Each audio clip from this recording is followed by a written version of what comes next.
Hello, everybody. Thank you for joining us this evening. My name is Nick Marshall, and I am the head of exhibitions and programs here at the George Eastman Museum.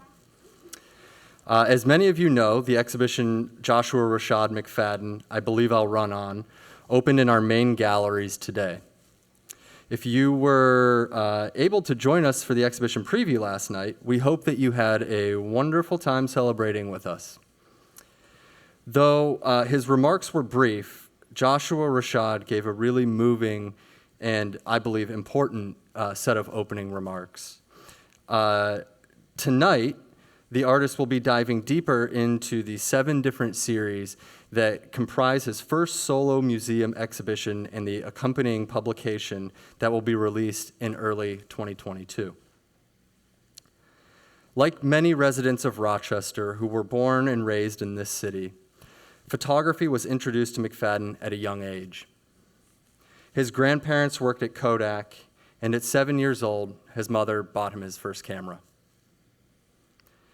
Now, if we fast forward a couple decades, McFadden would go on to receive his Bachelor of Fine Arts degree from Elizabeth City State University in North Carolina, and his Master of Fine Arts degree from Savannah College of Art and Design.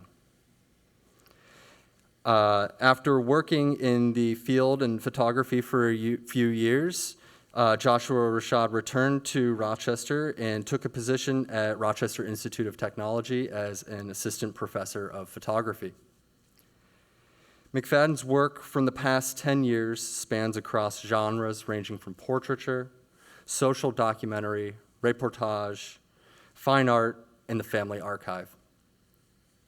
His works have been exhibited internationally, and he has been published in the New York Times, Slate Magazine, Time Magazine, and Smithsonian Magazine, just to name a few. The exhibition here at Eastman Museum went through many iterations. Initially, it was going to focus on his newest series, Love Without Justice. But as we were developing the show, it was decided that it was important to display all of the artist's works collectively, as they reveal a layered, nuanced, and poetic view of Black life in America today. Dr. Heather Shannon curated the selection of objects in the exhibition, and Dr. Jared Richardson wrote the accompanying interpretive texts. And I would encourage all of you, if you haven't had a chance to do so, please read through those while you're going through the exhibition. On a personal note, in the 11 years that I've worked at the museum, this has been one of the most challenging and meaningful exhibitions to work on. We would often have conversations with Joshua Rashaad during the day about what photographs would be included in the exhibition and how they would be presented. And then at night, I would often watch him live stream on Instagram as he documented the unrest and fight for social equality across our country. It was a mix of emotions doing those things. That's why when I say it was a challenging exhibition to put together, it wasn't because Joshua Rashaad was hard to work with. He was great to work with. It was, and I was just thinking about this the other day because I had realized how much almost 3 years of planning for this exhibition, and during that time, everything that had transpired, all of the social unrest and particularly over the past 2 years, and watching it in real time as we were working with Joshua, and the way that he maneuvered and kept his poise, and I would use the word heroic efforts to document these really difficult times, and do it and document in a very beautiful and meaningful way. After the program is over, we have a hard stop at 7 o'clock. I apologize for the late start. We have a film this evening that we'll have to clear the theater for. But the galleries are open this evening. We are open till 8 o'clock, so please join us in the galleries afterward. We do ask that everybody exit through the doors that they came in. We appreciate that. And then you can just head down to the galleries. We'll have staff around. If you don't know where those are, we'll point them out to you.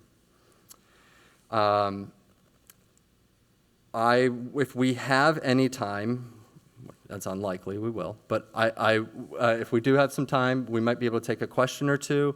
If not, I do want to say we're going to be doing a lot of programming with Joshua Rashaad over the next 7 months or so.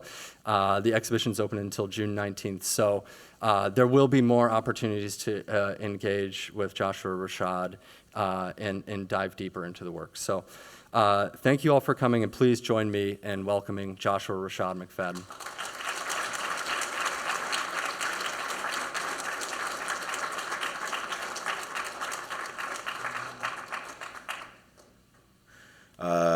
Thank you, Nick, for your remarks.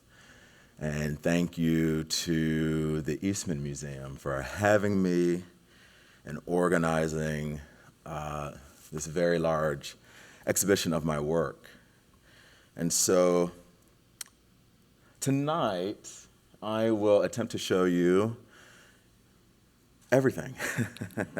So bear with me as I speed through some images a little bit and just to give you some background about them as I made them and stories that inspired them and so on. So I'll start here. As you can see here, it's an image of me, my father in the middle, and my brother, my older brother, on the left. I'm in the red shirt there. And around my neck, you can see I have a camera there. So this is 2003, so I was about 13 years old here. But I was born and raised in Rochester, New York, and Rochester, of course, is a city that's famous for photography because this is where Kodak was founded. And my grandparents and much of my family actually worked and retired from Kodak, and photography was a big part of our everyday lives. And if you know anything about the work I do already, you know that I love to look at old photographs and use old family photographs in my work, and you'll see that as you move through the galleries this evening. So I'm grateful to start with these throwback images to begin to tell you a little bit about myself. And then I'll move to past work that I've made in the past 10 years, and then we'll look at more recent works. Here's a photograph of my older brother, and you can see at the bottom of the photo that I attempted to write a caption there, but I'm missing the month. But I believe that is December 31st, so New Year's Eve, and for Christmas I got a new Polaroid camera, and so I started to make portraits of my brother, and that was my practice there. 1997, and so I was 7 years old, and so that date marks really the first time that I became interested heavily in photography. Moving on, I eventually went to undergrad for fine art, to study fine art, and I got my bachelor's in fine art, and experimented with everything from drawing to painting to printmaking, and eventually photography.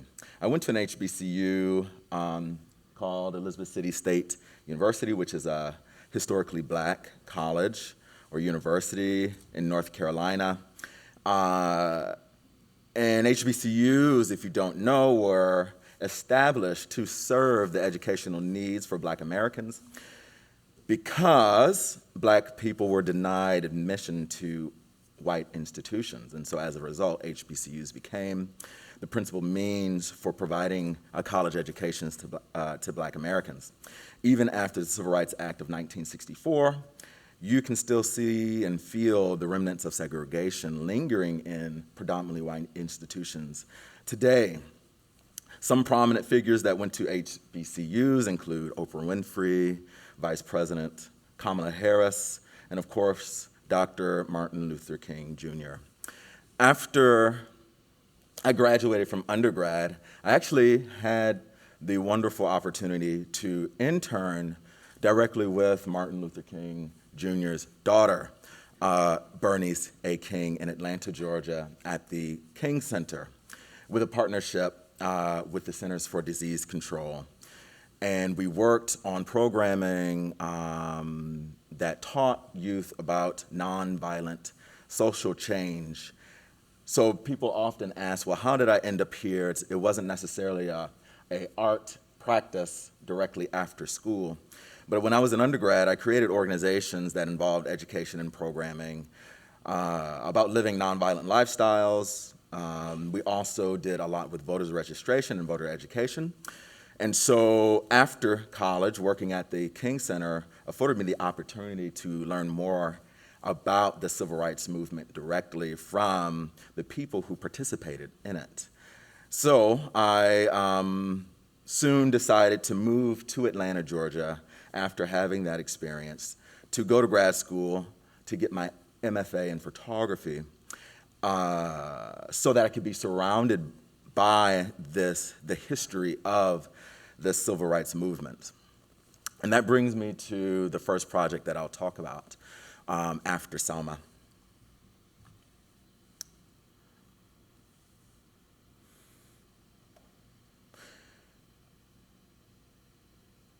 So in 2015, I created a project called After Selma in response to the unrest in Ferguson, Missouri, that involved protests and riots beginning in August 10th of 2014, but they extended through the rest of the year.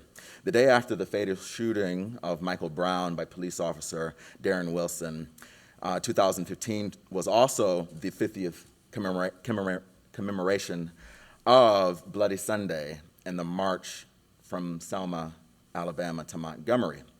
And so I began to think about, 50 years after this triumph of the march for Selma, from Selma to Montgomery, Alabama, which achieved voters' rights for Black Americans. 50 years later, we're still experiencing police brutality, police killings, such as the killing of Michael Brown. More about After Selma. So the aftermath of Bloody Sunday and the March from Selma, that was highly published and televised, the brutality against the protesters. The Voters' Rights Act of 1965 was passed and guaranteed the right to vote to all African Americans. The act banned literacy tests requiring, that was a requirement for voting, and mandated federal oversight of voters' registration.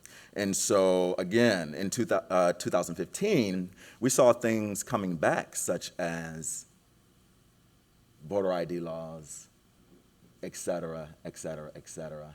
So, and we're still having those social issues now, right? Voter ID laws, people are arguing about what voter rights mean in America. So in these images, you begin to see multiple generations marching together. You'll see some people who have marched in 1965, marching again in 2015. And after my time at the King Center, I truly understood that I am standing on the shoulders of my ancestors who paved the way for me and are with me every day. They paved the way for me to continue to fight for justice in America. And when I went to Selma, I thought about photographers from the past like Monetta Sleet and Rody Carava, Gordon Parks, and many others. And I understood that I am just continuing the work that they started 50 years ago and more. And in Selma, I was drawn to themes and iconography that may be related to the civil rights movement of the past, such as the Black church. Here, churches have been bombed by white supremacists. We hear about that happening still currently today. For example, in the past, the 16th Baptist Church bombing in Alabama, where white supremacist terrorists bombed a church in Birmingham on Sunday, September 15th, 1963, and Dr. Martin Luther King Jr. described this day as one of the most vicious and tragic crimes ever perpetuated against humanity. It was an explosion, a terrorist attack at a church, a black church that killed 4 black little girls and injured between 14 and 22 other people. You'll see examples of southern trees, and I titled this the Southern Tree, taking from a song entitled Strange Fruit. In this song, the first verse reads, "Southern trees bear strange fruit, blood on the leaves and blood at the root, black bodies swinging in the southern breeze, strange fruit hanging from poplar trees." And it's a story about lynching, and according to the Equal Justice Initiative, the lynching of African Americans was terrorism, a widely supported campaign to enforce racial subordination and segregation. Lynching in America documents more than 4,400 racial terror lynchings in the United States during the period of Reconstruction and World War II. You'll see people marching, the beginning of marching, portraits of men in front of the Edmund Pettus Bridge, and marching over the Edmund Pettus Bridge. On March 7th, 1965, around 600 people attempted to cross the Edmund Pettus Bridge in an attempt to begin the Selma march from Selma to Montgomery, and state troopers violently attacked them. Then you have this image. This image represents an older generation of freedom fighters ushering in a new generation of freedom fighter.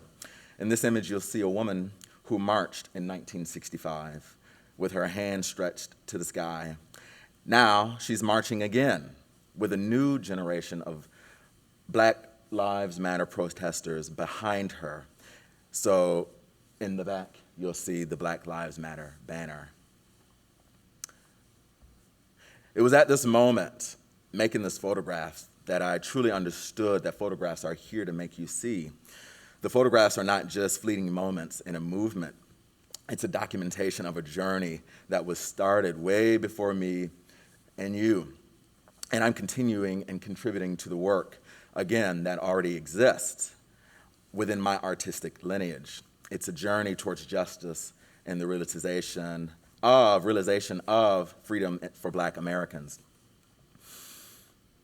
From then on, I continued to make images of Black existence and collect images of Black existence, examining race, masculinity, sexuality, and gender in the United States, working to reveal the impact of these images and the impact of these constructs on Black Americans.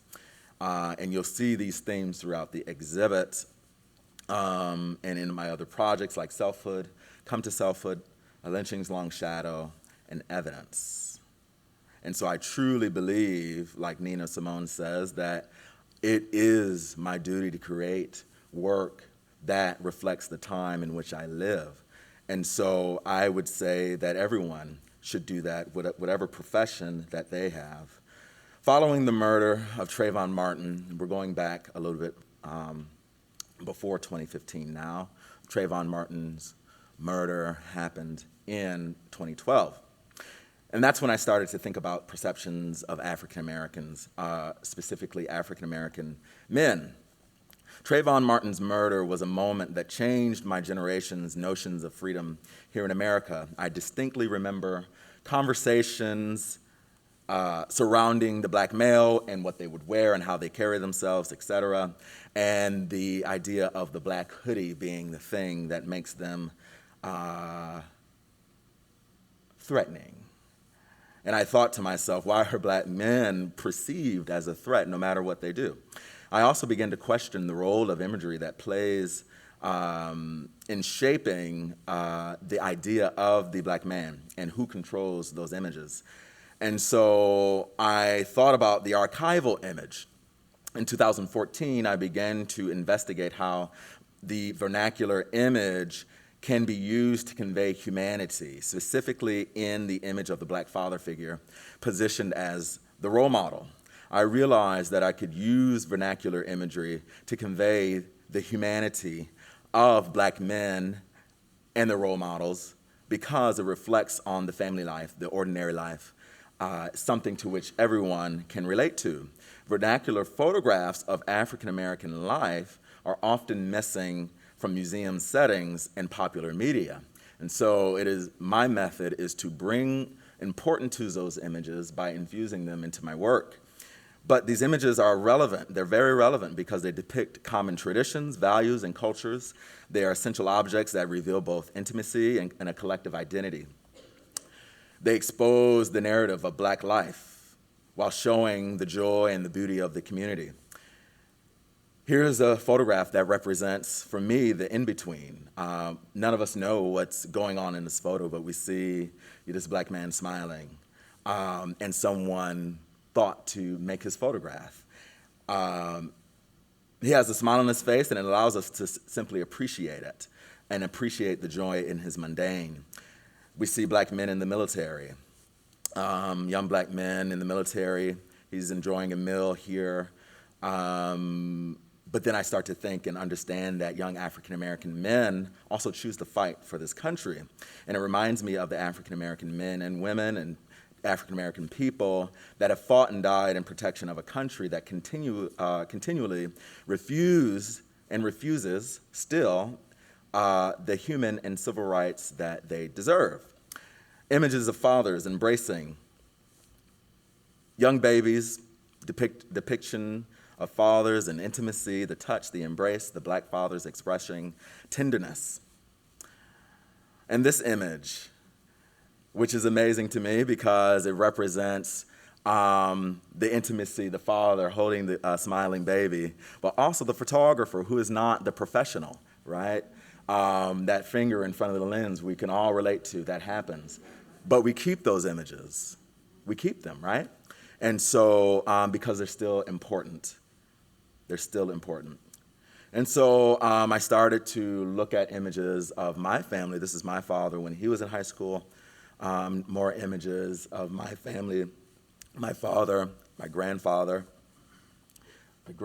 again, my two uncles when they were young, my grandfather and uncle again. And that brings me to the next project, Come to Selfhood. I wanted to begin to use these images in a collaborative approach to tell stories of young Black men, asking them to provide an old image of their father figure from when the father figure was in his early 20s. Something you'll see is also grandfathers or great-grandfathers. And that's because I didn't want to exclude people from this project because they didn't have an image of their father figure, or their father figure is, someone else, like a grandfather or an uncle. In doing this project, I found that these men had to go back and look for old images at their grandmother's house, maybe in an old shoebox or in the attic. And this is now the act of mining the personal archive, placing importance in these images. The young men ended up learning so much about their history from just inquiring about this photograph. The participants came and sat with me for a portrait. They completed surveys, talking about their experiences finding the photograph, and then answering questions about living in America, drawing the connections between their experiences and their father figure's experiences, asking questions like, who is the ideal figure or role model, and why? And this brings me to the handwritten text that you see in Come to Selfhood, where the young men are able to share their personal narrative openly. And when you begin to read these narratives together, you'll realize that there's a flow and a common thread. And so when I collected these archival images of their father figures and paired them with contemporary portraits that I made of their sons, along with collected handwritten narratives about experiences, the result is a collective story you can't ignore. We identify with family, love, hardship, acceptance, rejection, triumph, and reconciliation. And when you hear the next few snippets of narrative that I'll read for you, I want you to think about how you identify with this person you see. Imagine them being in your family. What would that mean? Your father or just your neighbor, etc. We are human, plain and simple. We laugh, we cry, we fight, we create, we love, we sympathize, we dream, just like the rest of the human race. But more often than not, people see us as violent, ignorant, as criminals, loud or aggressive, or as drug dealers, and that we trap. And these perceptions impact me every day. I'm automatically stereotyped because of the color of my skin. I don't see being black as a negative thing. For me, I get to be a part of a rich history and legacy of struggle and triumph. I'm a part of one of the most creative groups on the planet and a real leader of change. To me, black masculinity is a liquid. It's loose and easily manipulated. I love Andre 3000 because he exists within the hip-hop world without selling himself to be the common rack icon. He has a strong sense of expression, undiluted by his surroundings, and I like when men aren't afraid to show themselves. Actually, the singer, Sylvester, though not likely the idealized version of black masculinity, Sylvester embodies what masculinity means to me. I was told by my father at a young age that I was a black man and my life would be harder because of it. I later understood that our world operates in symbols and labels.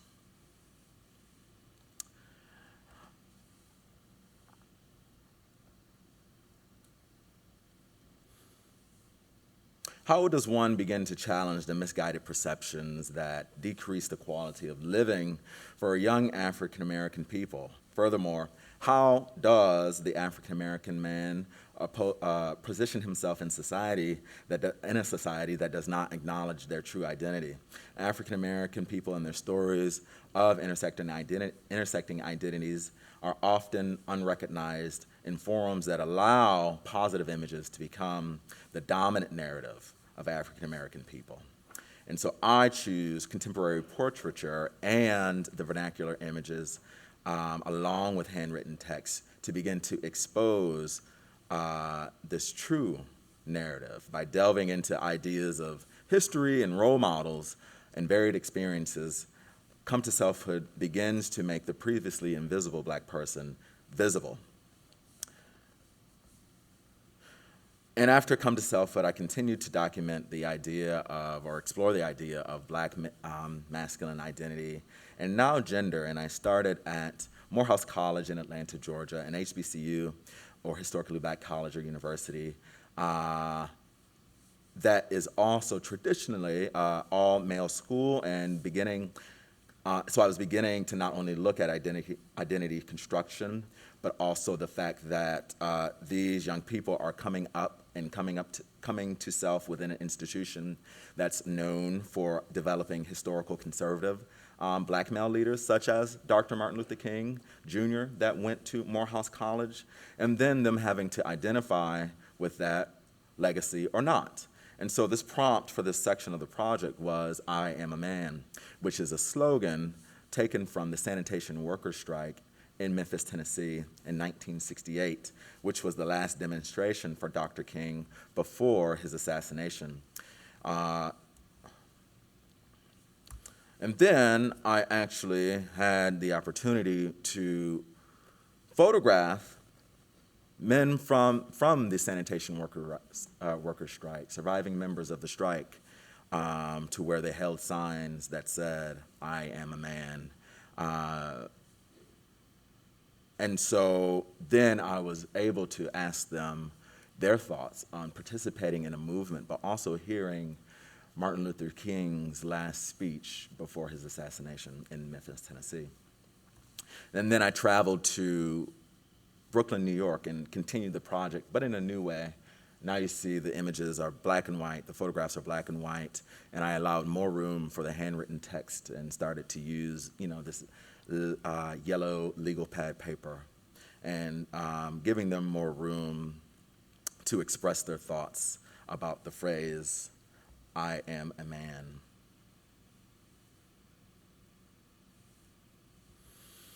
Eventually, I traveled to Rochester, New York, and this is a photo of a person that attended a rally when the Frederick Douglass statues were being stolen.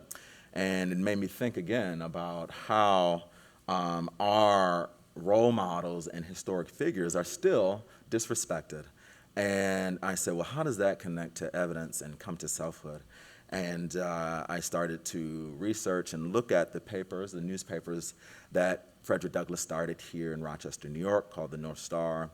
And I said, what if I made a newspaper and put these stories and this information into a newspaper called Evidence? And so the project became Evidence, and this is the iteration that was at Visual Studies Workshop here in Rochester, New York. And people were able to engage with the work, read the papers, and read the narratives along with the handwritten text in a new way. A Lynching's Long Shadow. This is a story that I completed in Oxford, Mississippi, about a man whose father who was lynched at 28 years old in Oxford, Mississippi. And you'll see Mr. Higginbotham here, who was never able to really meet his father because he was only an infant when his father was murdered at a young age. And here he is standing with a jar of soil that was collected near the site or possible site of his father's murder.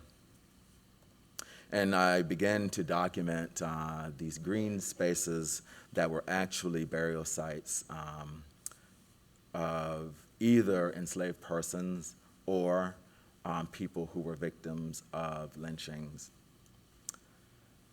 And so you'll see these rocks where the gravestones, that were actually the gravestones, and this location was actually in someone's backyard in deep, deep South Mississippi.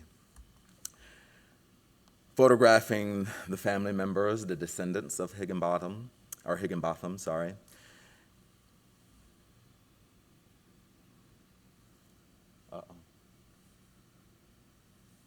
There we go.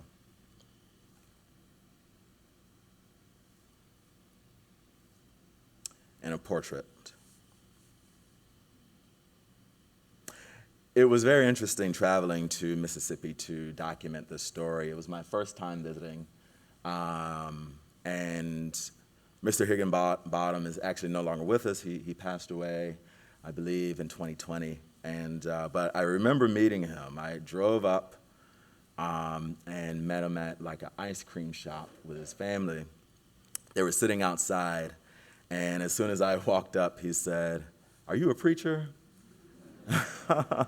So random, right? And I said, no, I'm a photographer. I'm the photographer who's here to photograph your story and interview you for, it was for the New York Times Magazine.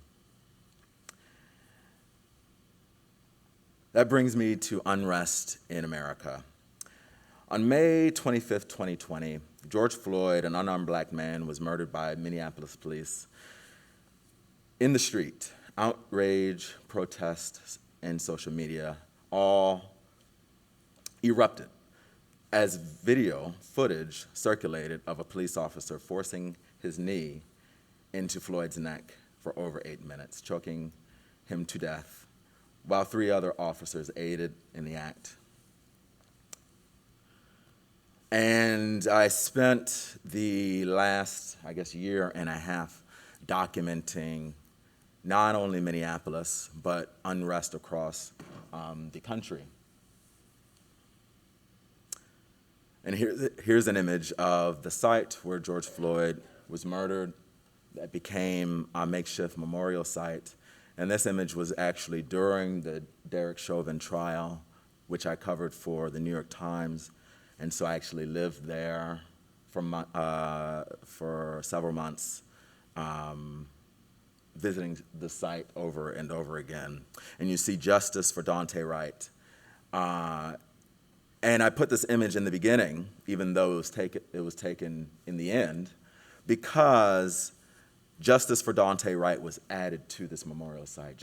Dante Wright was murdered by police during the Derek Chauvin trial. And so this signifies that this police brutality continued in the midst of the trial for Derek Chauvin, who murdered George Floyd. And then the next image is exactly when it was announced that Derek Chauvin was found guilty. Then I go back to the beginning. We go back to the beginning, and I found myself in Minneapolis documenting what I saw from public art pieces, photos being published for a newspaper, Unrest in Minneapolis.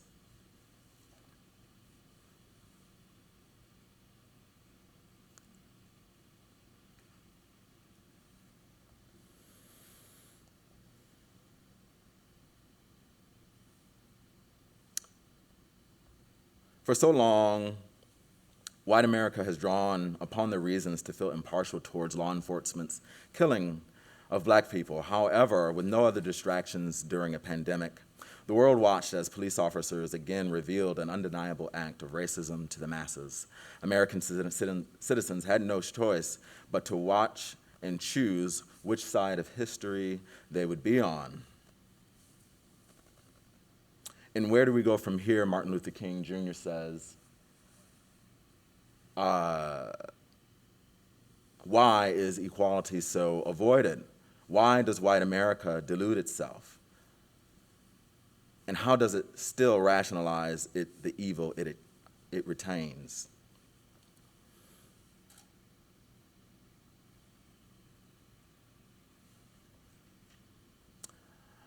He also said, "It's not enough for me to stand before you and condemn riots, because it would be morally irresponsible for me to do that without at the same time condemning the intolerable conditions that exist for African Americans.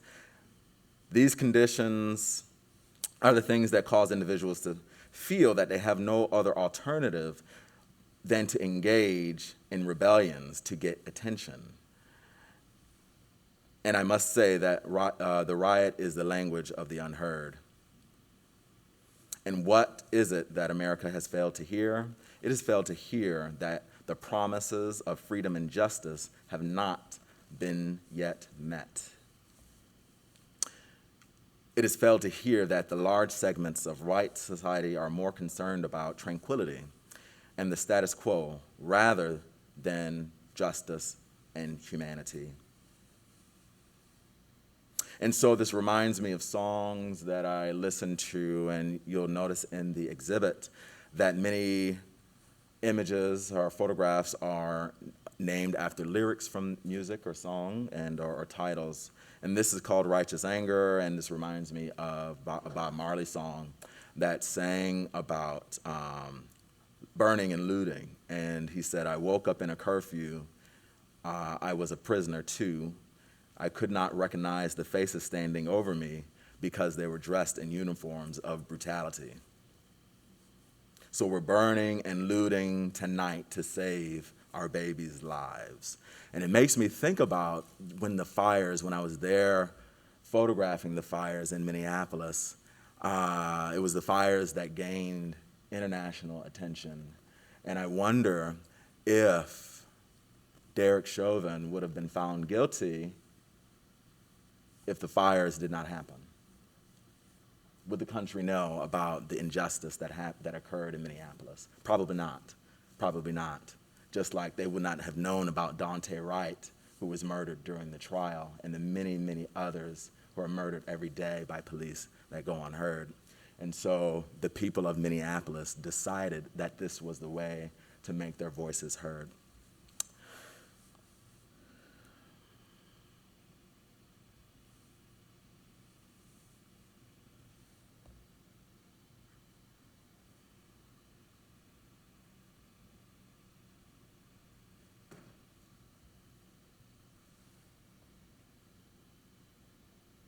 And this is an important image to acknowledge. This was the first night that the curfew was mandated in Minneapolis. But, as you know, this was also during the lockdown, the first lockdown for COVID, and people were still working, right? You still had the essential workers, you still had people who had to work at grocery stores, et cetera, but then they also had to maybe walk home because they didn't have transportation. And so this young person was walking home, but was met by a police line and was targeted with this light, and they eventually did shoot with a rubber bullet. And so you see him with his hands raised. I eventually found myself in Atlanta, Georgia, and the night I arrived, another man was killed by police, Rashaad Brooks. And I found myself yet again documenting unrest.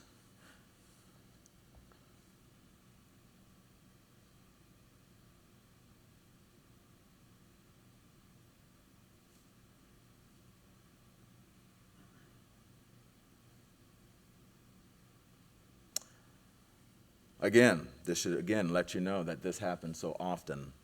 I did not plan to photograph unrest for another black person being killed in Atlanta, Georgia, but it just so happened that he was killed the night I arrived. And then I traveled to Louisville, Kentucky to document the story of Breonna Taylor for the New York Times. And this was a bit different than photographing Minneapolis or Atlanta. This story was much more quiet. And with Breonna Taylor, she was actually killed before George Floyd. And the thing is, with black women, their stories often go untold and unheard more so than anyone else. And so this story directly speaks towards that, the quietness of the images, but also the people in the photographs.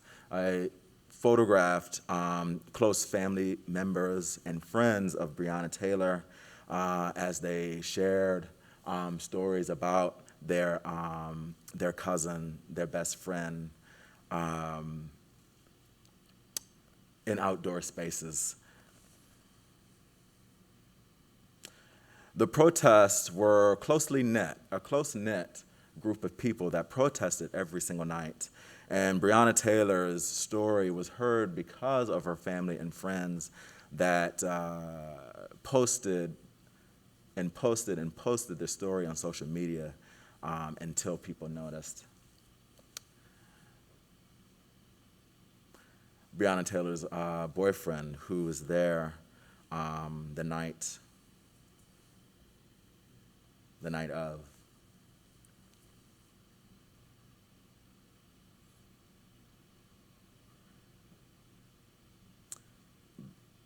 Her apartment.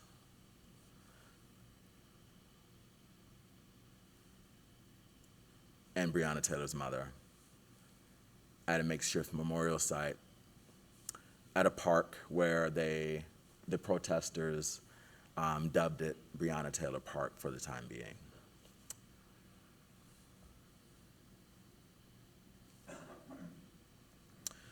I then traveled to Washington, D.C. To document the March on Washington, the commemoration of the March on Washington. And it was a moment where I realized that so many Black Americans felt the need to show up in the midst of a pandemic because they're actually living in a double pandemic. One with COVID, but also racism that continued and that people deal with on a daily basis. That, I would argue, is a health disparity. And so to see people participating with their mask, mothers with their child, and the child emulating the Black Power fist, just lets me know that there's a younger generation that will have to deal with this if we don't fix something, but more importantly, if white America doesn't change their ways. Brought me to Rochester, New York. I returned home to Rochester, New York, and I returned home to the news that Daniel Prude was killed by police, also before George Floyd. And we did not find out until later, almost later that fall. And again, I found myself now in my hometown, again, documenting unrest due to a Black American who was killed, murdered by police officers. And yet again, protesters are met with gas, rubber bullets, violence, etc., scenes of hurt and pain.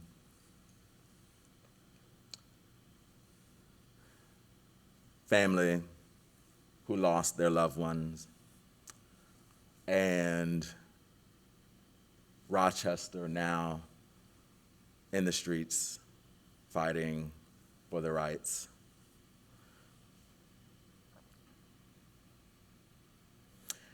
And this brings me to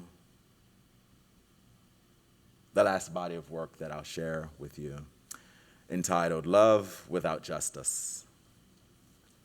And this is the newest body of work that I've been working on, and also a body of work that's not complete. It's an ongoing work in progress. Why? Because it's a project that takes me back to the archival image. And this idea that the family photograph and the family archive continues and it grows. And so just like the family archive grows, the archive and project Love Without Justice grows. And this photograph is a photograph I actually made in probably early 2000s as a teenager, visiting my grandmother in Lansing, Michigan, my mother's mother. And I looked back, I found these old negatives, and I looked back, and I was surprised I had a photograph of this wall. There was something about it that I felt like I needed to make a picture of it. And I rediscovered it, and I said, why did I make a photo of nobody, but actually of everybody? And I constantly thought about that. And then during the move back to Rochester, when I started my position at RIT as a assistant professor of photography, we got the news, unfortunately sad news, that my grandmother passed that fall when I started. And so when I returned to Lansing, Michigan, after the funeral, we went to the house and I was met with the empty wall. And it was a moment that shook me a little bit, to notice how things changed and how spaces changed and how things move on. And so I made a photo of it. Because again, I bring my camera everywhere I go, and I felt the need to document that moment. And so you see a wall where the photographs are missing. You see the hooks, and you see the squares where, the paint, the white paint was a little brown now. And that really said something to me.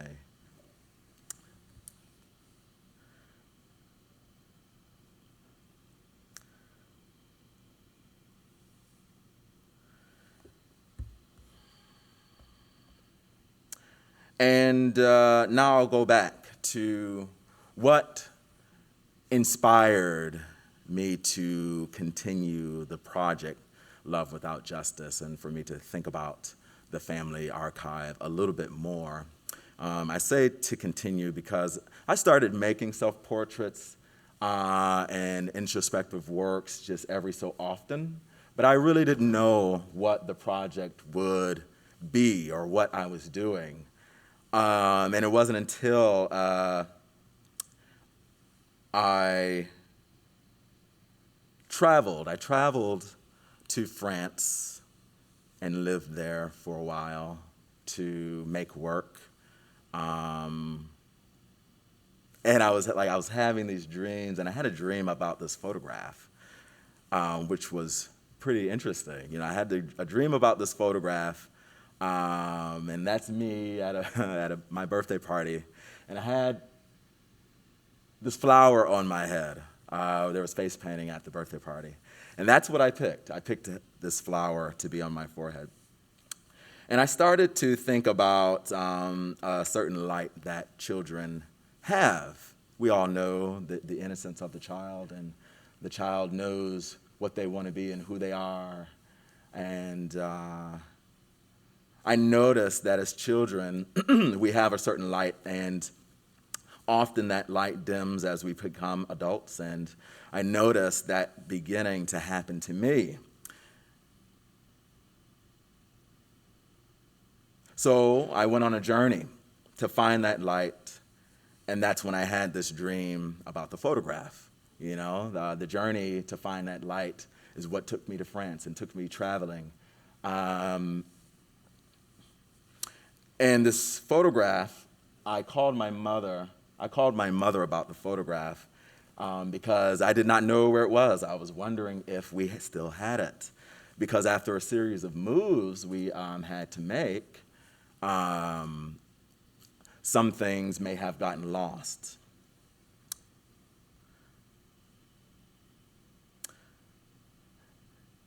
And that photograph represented the light that existed within me, a light that I had to find again.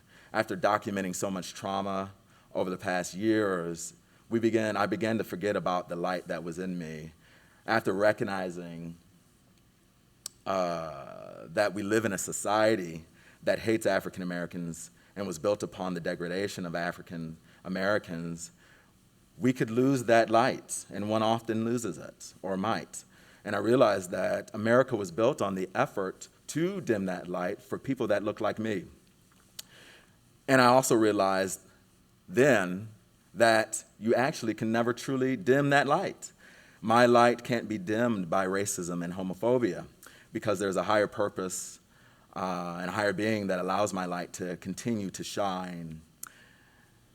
And that's this image here, I stand before you naked. And so a lot of the images, the titles again come from either song titles, be it church songs or secular songs or whatever I find inspiration in. Sometimes they're little sections of scripture that I hear from my aunt very often.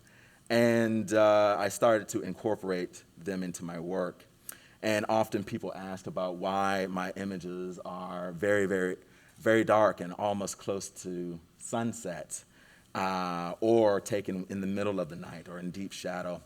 And I discovered that with my camera, I'm trying to find the light within the darkness, embracing the darkness and dark moments, because I know that the light is still present.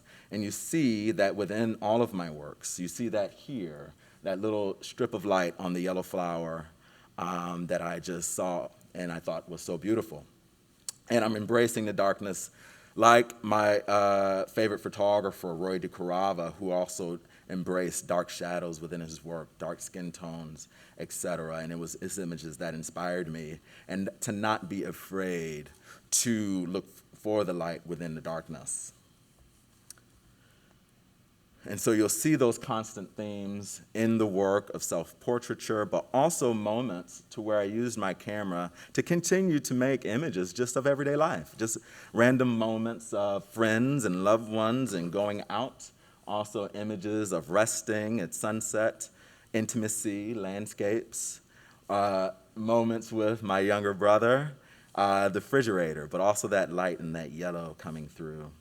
Sad moments, a burial of my grandmother, seeing the generations getting older, generations in one photograph, mundane objects that were important, but they are very important objects to someone who is not physically here anymore. But the the image and the object still remains. Images of my brother at my grandmother's house in front of this yellow wall, and that color yellow just repeating over and over again. And an image of my mother where we collaborated to make this photograph on the day of the burial of her mother, my grandmother. And I actually spoke to my mom about this image a few weeks ago, and she revealed something new to me about this image. And the flowers on the right were actually brought to Lansing, Michigan by my grandmother. There were flowers that were brought there from Alabama. Her father gave her those flowers, and she planted them. And then in self-portraits in the ocean, and the theme of water and light, but also sun setting and capturing the shadow. Traveling back to Camden, Alabama, where my grandmother's from, and photographing her sister at their land in Alabama. The embracing tenderness between two men, and discovering that and being comfortable with that. The home, always knowing those key phrases that we always say. Home is where the heart is, but this is actually called get your house in order. So I just always think about things like that. And with this project, I do want you to begin to read the text and understand that these, and the titles and these photographs actually act as a performance. And you should listen to the music and the playlist that comes along with the show. And then I'll close the talk today with a video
Thank you.